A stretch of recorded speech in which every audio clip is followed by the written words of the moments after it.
bacteria, o sea, ¿lo hace para crear un medio para ellas o...? Y bueno, está bien la pregunta, o sea, ¿por qué estamos hablando de esta bacteria Pseudomonas? Estamos hablando de esta bacteria porque le produce una enfermedad al humano. En este caso, también yo les estoy hablando porque tiene relación con la ingesta de alimentos. O sea, es una bacteria que se disemina por agua. Ahora vamos a verlo un poco mejor. Pero una de las cosas que es esa toxina que tienen estas bacterias, lo que le permite a la bacteria es desarrollarse, por ejemplo, en el intestino. O sea, le permite producir un efecto patogénico sobre el huésped que le está incorporando, y esa patología que le produce al huésped le ayuda a la bacteria a poder diseminarse en el cuerpo de la persona que están infectando. En realidad la bacteria no sabe que está metida dentro del intestino de un ser humano. No tiene la capacidad de la bacteria para darse cuenta de eso. Lo que sí, las bacterias, cuando provocan una lesión, lo que crean es un ambiente propicio para que la bacteria pueda propagarse, o sea, crecer en número, colonizar y diseminarse. ¿Por qué? Porque en la pared del intestino o el órgano que infecten le va a dar un montón de nutrientes que le van a permitir a la bacteria crecer ahí. Entonces es un mecanismo que tienen muchos microorganismos para poder diseminarse en los tejidos que infectan. A los virus también, los hongos también, los parásitos. En realidad, evolutivamente lo que busca el microorganismo es perpetuarse. Entonces, cuando infecta a un hombre, ¿cómo busca perpetuarse? Bueno, va a producir una patología.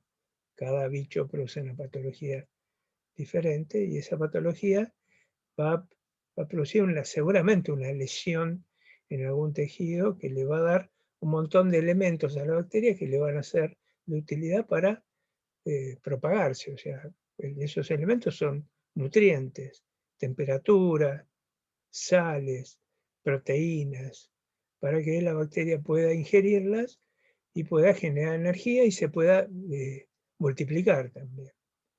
Entonces, un poco la lógica es esa, digamos. Esa toxina le permite a la bacteria generar un ambiente tóxico que afecta al huésped y beneficia a la bacteria. ¿Se entendió un poco? ¿Y responde eso a Sí, la sí, pregunta que me hiciste? sí, sí, está bien, más o menos, sí, sí, joya. Es complicado entenderlo, porque tenemos que entrar en todo lo que sea patogenia microbiana, que es un tema muy, muy complejo, pero más o menos la lógica es esa. A ver, para ponerte un ejemplo, el coronavirus, pues, ¿por qué se disemina en la población tan fácil? Porque produce, lo mejor que le puede pasar al coronavirus es que la gente se infecte y se enferme, porque cuando la persona está enferma empieza a toser y a expulsar un montón de secreciones que hace que eso se disemine fácilmente de una persona a otra. O sea, ¿por qué cuando una persona tose está eliminando el virus? Bueno, porque produce todo un proceso inflamatorio en las vías respiratorias. Eso hace que la mucosa respiratoria empiece a segregar un montón de líquidos y la persona empieza a toser y a estornudar. Y esas gotitas salen y si hay una persona cerca la aspira y entonces el virus se disemina en la población de esa manera. Entonces, produciendo la lesión, lo que posibilita es que al virus, ¿en qué lo beneficia? Es que ese tipo lesionado escupe virus para todos lados. Y el virus se disemina de esa manera en toda la población. Además de producir un cuadro inflamatorio importante que lo llega a matar a la persona, ¿no? Pero los microorganismos tienen sus mecanismos de diseminación, sus estrategias de diseminación.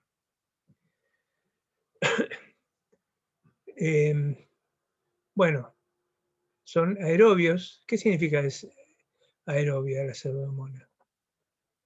¿Quién me lo dice?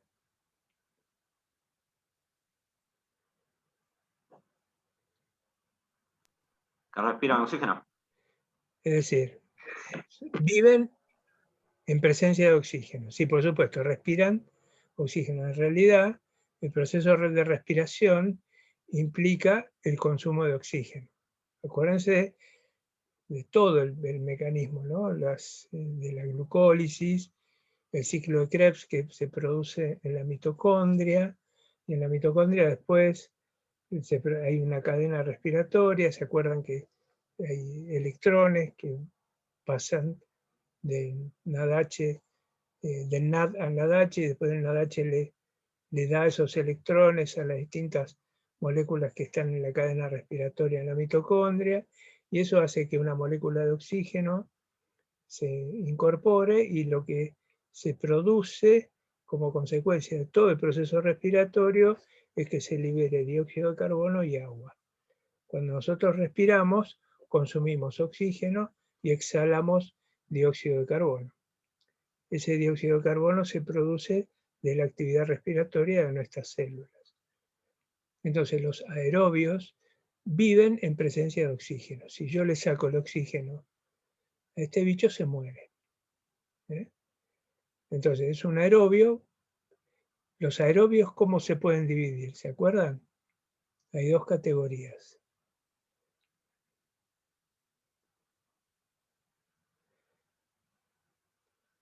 Bueno, estamos haciendo un pequeño repaso ahora, ¿no? ¿Cómo son los aerobios que tienen que vivir sí o sí con oxígeno? Y si yo le saco el oxígeno, se mueren.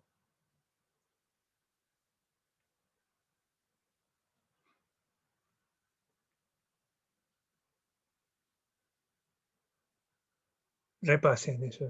Aerobio estricto. Los aerobios pueden ser estrictos o, ¿cuál es la otra categoría? Hay microorganismos que solo pueden vivir con oxígeno, son los aerobios estrictos. Después están los microorganismos que pueden vivir con oxígeno o sin oxígeno. ¿Cómo se llaman a esos organismos? ¿Aerobios qué? Facultativos. Facultativos, perfecto. Entonces están los aerobios estrictos y los facultativos. Y después están los anaerobios, que son los que viven sin oxígeno. Los anaerobios también están los estrictos y los facultativos. Bueno, entonces estos microorganismos son aerobios. Son flagelados. Acá ven los flagelos. Todos estos, este penacho de pelos largos, son los flagelos. Y otra característica es que segregan unos pigmentos solubles, hidrosolubles, que eso permiten poder identificarlos fácilmente. O sea, un agua contaminada con pseudomonas es bien típico. Un recipiente de plástico con agua contaminada con pseudomonas, se van a dar cuenta enseguida, tiene un líquido verdoso, asqueroso. ¿Ya? Por más que lo laven con lavandina, no van a poder eliminar esa pseudomonas. Entonces lo que se hace es tirar el frasco y cambiar el recipiente. Bien. Algunas cuestiones epidemiológicas muy elementales. Bueno, acá fíjense la pseudomonas, esta imagen de pseudomonas. Acá ven dos pseudomonas que se dividieron. Este es el tabique que produce la división digamos, a partir de una célula madre se generan dos células hijas, dos bacterias hijas. Se pueden ver también, debido al tipo de pigmento que producen, por luz ultravioleta. Si yo ilumino con luz ultravioleta, tienen una imagen de fluorescencia. Entonces, es un patógeno oportunista. ¿Esto qué quiere decir? Que es un bicho que infecta gravemente a personas que estén inmunocomprometidas. Por ejemplo, un trasplantado, una persona muy mayor, que ya tienen el sistema inmune deprimido, también que puede tener infecciones por pseudomonas. De hecho, es muy común que en los geriátricos, los abuelos que no están correctamente higienizados, que son gente que ya está muy deteriorada, la infección por pseudomonas, sobre todo en la zona vaginal o en los pliegues entre las piernas, sea frecuente, ¿no? Entonces produce lesiones que requieren de un tratamiento. Son resistentes a muchos antibióticos. Esta es otra característica que tienen las pseudomonas. ¿Por qué? Porque tienen los genes de resistencia. Genéticamente tienen los genes de resistencia a antibióticos, que puede estar en plásmidos o en el genoma, eso dependerá, pero tienen, muchas de ellas presentan resistencia a muchos antibióticos, por lo cual el tratamiento se complica. Bueno, se aíslan hospitales y son motivo de preocupación, porque al tener una alta resistencia a antibióticos, el tratamiento es complicado. En cuadros sépticos, en personas que tienen sepsis, es una infección generalizada en todo el cuerpo. Entonces, en esos casos, la complicación de la sepsis por pseudomonas son muy difíciles de tratar. Y esto es lo importante, se encuentra en agua, suelo y vegetación, en grifos y fregaderos. Acá es donde suele encontrarse la pseudomonas. Esto es un punto importante que ustedes tienen que tener en cuenta.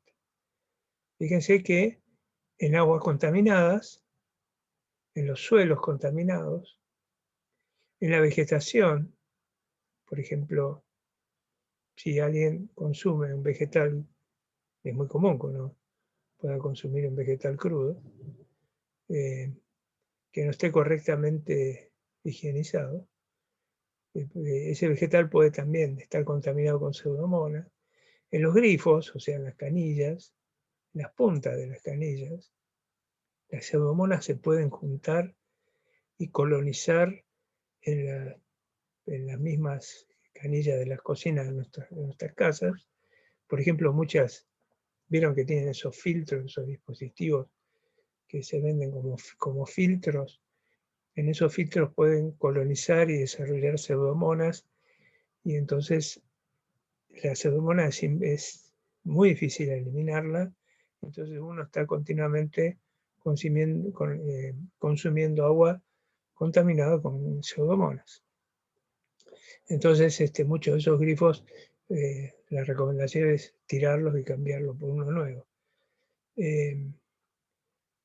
Es un tema complejo porque además hay cañitos y tiene muchos rincones y muchas cuestiones en los cuales la pseudomonas se puede acumular. Entonces, eso también es un tema. Muchos de esos dispositivos son muy, o se pueden contaminar, ¿no? Entonces, sobre todo la gente que hace análisis de agua no recomienda ese tipo de dispositivos.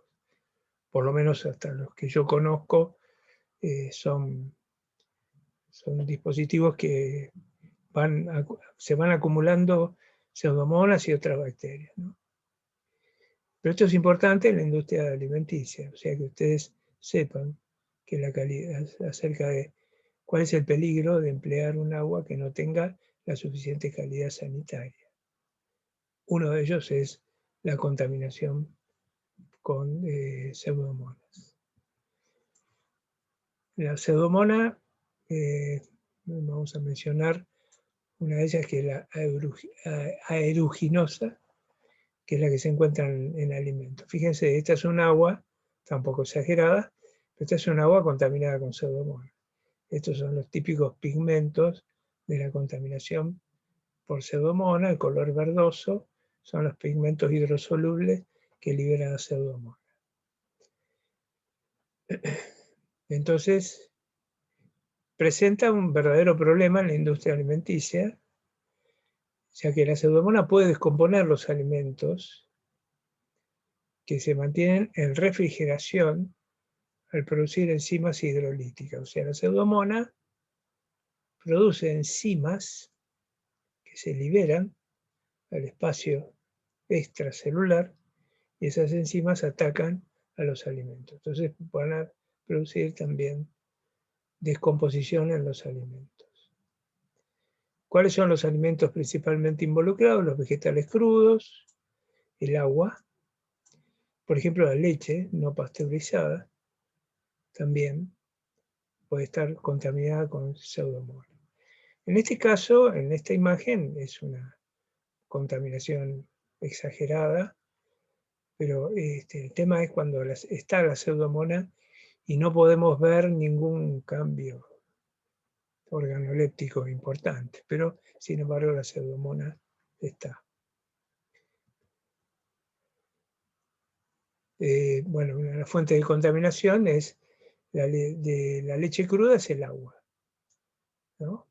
El agua puede ser una fuente importante de microorganismos psicrófilos. Psicrófilos son microorganismos que viven en frío y se desarrollan en frío. Después, en algún momento vamos a ver que las bacterias se pueden dividir en psicrófilos, mesófilos y termófilos. Psicrófilos son que desarrollan y crecen en frío. Los mesófilos crecen, se desarrollan a temperaturas cercanas al ambiente, 20 y pico de grados, 30 y pico, hasta 40 y pico de grados. Pero no crecen ni en frío ni en caliente. Y después están los termófilos que sí, que crecen a temperaturas altas. La pseudomonas es un microorganismo psicrófilo. Y entonces, el alma, ¿qué quiere decir esto que sea psicrófilo? Que uno puede pensar que, bueno, si lo pones en frío, la bacteria se inhibe y no crece. Eso no es verdad, ¿no? En un microorganismo psicrófilo, uno lo pone en frío y es más, la estás ayudando porque los otros microorganismos, los mesófilos, por ejemplo, no crecen en frío y entonces le estás creando un ambiente propicio al psicrófilo para que pueda crecer. Entonces, los psicrófilos, según el caso de la pseudomonas, crecen en frío, temperatura de heladera. Entonces, sepan que hay microorganismos, yo les estoy dando un ejemplo, microorganismos que crecen en frío y que el frío no inhibe el crecimiento. O sea que ustedes pueden tener un alimento guardado en frío y después cuando lo sacan, lo van a ver que está contaminado, porque hubo microorganismos que crecieron a esa temperatura. Entonces, en el caso de la pseudomonas, es psicrófilo y por contaminación de la leche en este caso, y además otro tipo de bacterias que son las bacterias coliformes, que ya vamos a hablar de ellas, que son bacterias como la Escherichia coli y hay otras similares. Fíjense, acá tiene la definición de psicrófilo, que es la capacidad de vivir en temperaturas por debajo de 5 grados, temperatura de heladera. El hábitat, bueno, está muy distribuido en la naturaleza, en los suelos, en el agua, en las plantas y en los animales también. O sea, tiene que ver también con la sanidad animal. Se encuentran también soluciones para lentes de contacto. Puede estar contaminado con pseudomonas. Se pueden desarrollar también en equipos médicos como catéter, infecciones y produciendo infecciones intrahospitalarias. En envases de plástico, esto es, tengan en cuenta, los recipientes de plástico suelen ser un sustrato para determinadas bacterias, un sustrato muy, muy ventajoso para la bacteria. Las bacterias pueden adherirse al plástico y entonces colonizar el plástico y es muy difícil eliminar la bacteria de ese plástico. La pseudomonas también puede colonizar el recipiente de plástico, entonces es imposible eliminarla. Bueno, ¿cómo se previene? Bueno, mediante el lavado frecuente de manos. Porque uno puede tener las manos colonizadas con pseudomonas.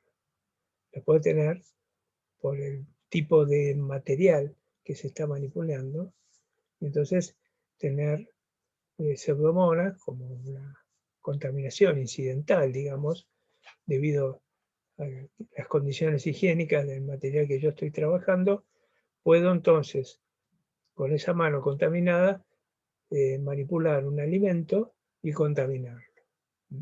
Entonces, lavado frecuente de manos. Una vez más, el lavado de manos es una de las maniobras sanitizantes más importantes. Uso de guantes, batas, limpieza adecuada de todas las máquinas y dispositivos pertinentes. Y el alcohol 70%, es recomendable para la desinfección y obtener mejores resultados. Es algo así como el alcohol, el gel en las manos, que también nos permite eliminar el coronavirus y muchos otros microorganismos. También el uso de alcohol 70 permite desinfectar el ambiente, las mesadas, los elementos de trabajo, etc. Y con eso eliminamos, se obtienen muchos mejores resultados. Entonces, si tienen alguna pregunta, me paran. Bueno, otra bacteria que quería mencionarles es la Legionella. Esta bacteria, también como ven, es un bacilo. Son bacilos gram negativos, aerobios, flagelados. Fíjense, acá tienen esta foto. Esta es una foto de microscopio de la Legionella. Fíjense el flagelo que tiene.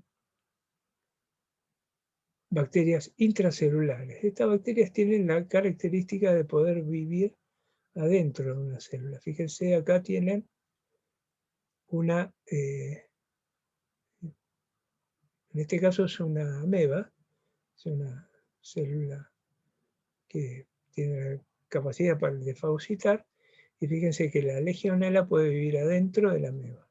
O sea, si esta fuera una ameba, ¿no? Acá tiene el núcleo de la ameba, adentro de la ameba puede vivir la Legionella.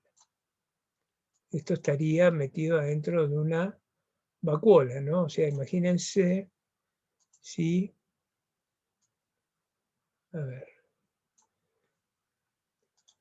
si una ameba tiene una Legionella cerca, la ameba lo que va a hacer es fagocitar la Legionella y la va a meter adentro. Una vez que la metió adentro de una vesícula, la Legionella es capaz de vivir. Resiste este ambiente, que es un ambiente, en realidad la ameba lo que está haciendo es tratando de comerse a la Legionella. Lo que pasa es que la Legionella evita que las enzimas de la ameba la digieran. Entonces las legionelas se pueden acumular adentro, como ven acá, esto es una ameba, se pueden acumular todas adentro de la ameba. O sea, estas son todas legionelas que fueron fagocitadas. Esto le da la particularidad a la legionela a poder, bueno, diseminarse, por ejemplo, en aguas contaminadas con amebas. Y esas amebas pueden tener adentro, en su interior, esta bacteria. Acá tienen una foto de las bacterias, las legionelas. Ustedes saben que las amebas son parásitos unicelulares frecuentes en determinadas regiones, ¿no? Donde las aguas están contaminadas con amebas. O sea, hay lugares en que la ameba es endémica. Y entonces, en cualquier agua potable van a encontrar amebas. Entonces,